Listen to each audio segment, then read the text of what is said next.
shops and restaurants are saying the immigration crackdown in Minnesota is bad for business. Now, that might be a statement of the bleeding obvious, but when you see these numbers, some report sales have dropped 50 to 80%, and that's a particular problem for businesses supported by the Latino community.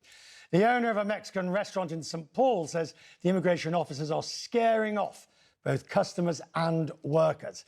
Target has also become a flashpoint. 2 employees were recently arrested at a location in Richfield, Minnesota.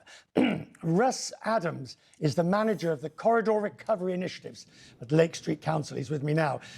You know, the fascinating part, just as I was reading that, I realized it's the reason why the business is down. Is it just that it's, you know, you have all these immigration officers on the street, the mood is ugly, people just don't want to go out and go shopping or spending?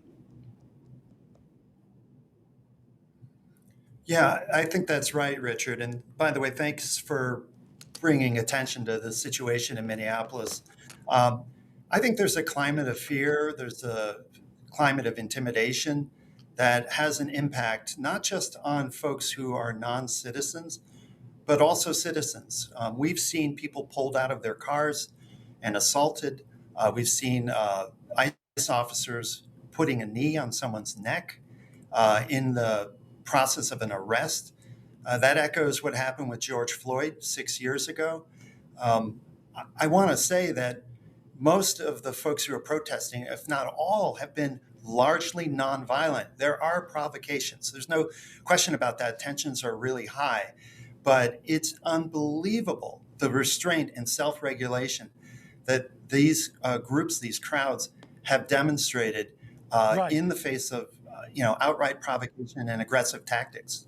And there's also the aspect that many employees, many legitimate and undocumented, are not wanting to go to work because they fear a raid, they fear being swept up, and that's having its own implications for businesses. Please tell me more about that.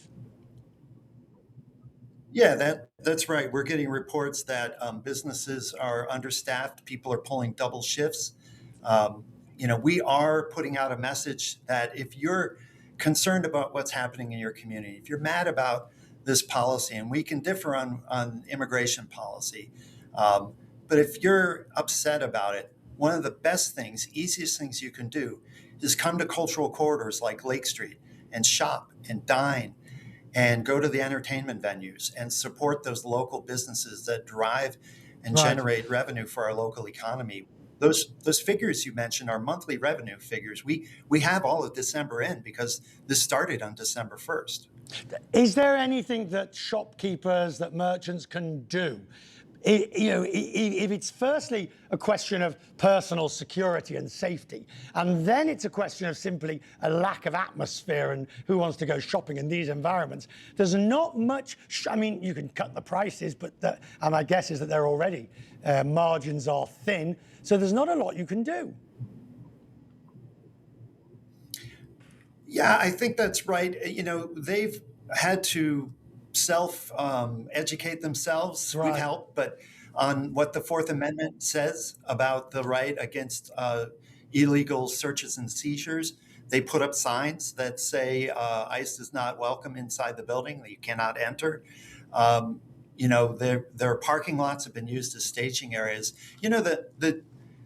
A stark contrast to the report you just had out at the Whipple building, and as loud as that was, and all the energy there, it's different on Lake Street. It's a lot quieter when ICE isn't there.